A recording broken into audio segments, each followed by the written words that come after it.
rentrant, on entend « Vous êtes deux dégueulasses! » Je le regarde, lui, il était déjà dans... Il assumait jusqu'à un moment donné où il était rendu Bourgogne avec une veine qui sortait ici. Ouais. On avait vidé à la place, puis j'ai dit « Hey, on s'en va. » Il dit « Non, on continue. » C'est un gros paradoxe. Surtout Tu le prends personnel. C'est que dans les faits, les Denis, on fait zéro crowd work, on parle pas au public. C'est l'affaire qui nous rend le plus fou. Le heckling, là, même un fan des Denis, tu là ou qui nous gueule de quoi, ça me rend fou. On parle pas au public. C'est un peu triste. Je comprends des fois de faire si j'ai le goût, sont là, mais on fait partie du théâtre. C'est écrit à la ligne, on n'improvise pas. Faut pas déroger de ça. Il y a un quatrième mur. Il y a vraiment un faux quatrième mur. Surtout ce show-là, on est en stand-up, mais ça rouvre pas. C'est pas parce qu'on parle que c'est tellement écrit, on n'est pas là-dedans. Fait que moi, c'est sûr que ça me rend fou de faire cette dimension-là. Genre, regarde le travail. Là. Tu peux pas venir nous gueuler puis tout casser ça. Ça me rendait fou dans... c'est même encore aujourd'hui, j'ai ben de la misère avec ça. Il y avait quelque chose qui venait un peu de l'inspiration de Plume aussi, que même quand on était au départ, les premiers shows dans la cafétéria du Cégep, il y a du monde qui venait, ça riait pas. Mettons, il était 15, il y en avait 6 qui riaient pas. Lui, il disait, ceux qui rient pas, calissez-moi votre camp. Vous comprenez rien, cette gang de Mongols, allez-vous-en.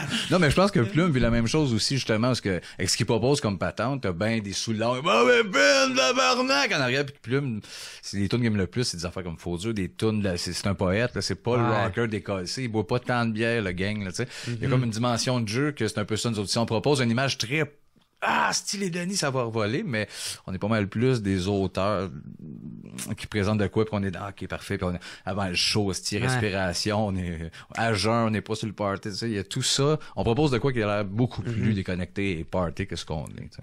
Fait que, maintenant, fait que là, il arrive des shows de même, des shows de bar où ce que vous faites huer, mais j'imagine qu'il y en a qui ça va super bien, par exemple. Là. Il y en a pas eu après pendant un maudit bout. Là, l'histoire du soir où on s'est fait huer. Moi, je suis sorti en disant au booker, regarde-moi bien, c'est la dernière fois que tu nous bookes dans un bar. C'est encore essayé, t'es rien content que tu lui dises ça. Oui. Il voulait pas voir booker, Chris a eu de la place. Ah ouais, c'est ça. Moi, j'étais bien au-dessus de ça. Mais des fois, des 10 minutes, ça allait. Des 7 minutes en première partie. On n'a pas fait longtemps. Mais vraiment pas longtemps. Puis on a dit à notre gérant, c'était Jacques Primo, qui avait signé RBO, il avait dit, hey, les bars. Puis il avait dit, moi, je connais même pas le réseau des bars. RBO, on a commencé, radio, TV. Il a fait, ça va être un autre chemin, vous autres, puis c'est vrai, le chemin des bars nous servait pas, fait qu'il a fallu, c'est pour ça qu'on est tombé, on a eu la chance rapidement d'être à radio avec Normand, à Fort-de-Noir avec fait Normand. Que la radio, c'est ça qui vous a sauvé un peu. Et la TV, tout ça en même temps, tout, okay. Du monde comme Véro, Guilla, Normand, des gros noms qui ont trippé sur nous autres, qui nous emmenaient de force, même en sachant que le public trippait pas tant. C'est l'interne qui fait qu'on a une carrière, vraiment. Fait que c'est eux autres qui ont fait en sorte de vous donner, genre, de la job, jusqu'à temps que vous vous trouvez le juste milieu. Ils ont permis ce exactement d'aller rejoindre notre public. Vous parlez tout à l'heure, là, c'est ça. T'as totalement raison. Oui, tu sais, t'avais Brad White à un moment donné. Moi, je suis chez nous, j'écoute la télé. Par hasard, c'est la 2e année de Juste pour rire. Puis on est invité sur son gala. Puis lui, il parle magazine télé à Flash. Puis il dit, non, moi, c'est sûr, c'est moi qui choisis mon monde sur mes galas. Puis c'est sûr, j'ai une équipe là, qui me propose d'autres choses. Parce que si c'était rien que de moi, ça serait que du Denis Drolet sans arrêt.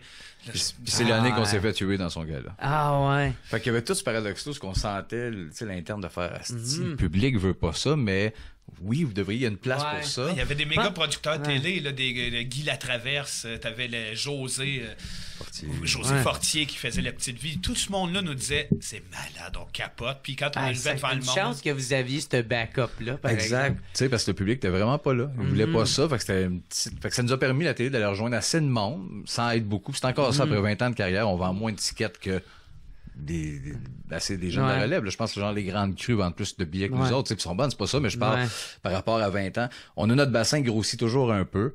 Mais on n'a jamais été la grosse affaire à la mode, mais je pense qu'on sera jamais démodé. On suit notre patente. Pensez-vous que vous étiez trop en avance sur votre temps? Just a Buy passe son temps à nous dire ça. Là. Oui, mais je pense que non. Je pense que c'est vraiment une affaire de... Il n'y a pas la masse au Québec de gens qui achètent des étiquettes. Les gens qui nous ressemblent, qui ont envie d'entendre ça, ça sera jamais un immense pourcentage dans chaque ville.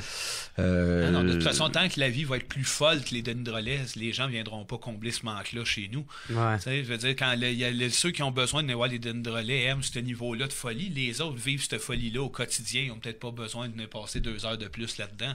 Il y a quelque chose de la vie qui est tellement absurde, qui est tellement débile, qui est tellement dans un rythme effréné, que de venir dans le manège des Drolets, c'est peut-être pas pour tout le monde. C'est correct. C'est ça.